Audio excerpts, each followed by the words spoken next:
জিজ্ঞেস করে কোথায় যাচ্ছিস, আপনি বলবেন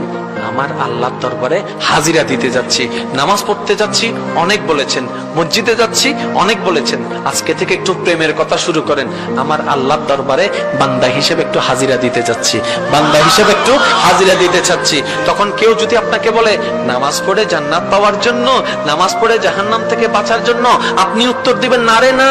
আমি জান্নাত চাই না, আমি জাহান্নাম থেকে বাঁচতে চাই না, আমি আমার মাওলাকে খুশি করতে চাই, মাওলাকে খুশি করতে চাই, মাওলাকে খুশি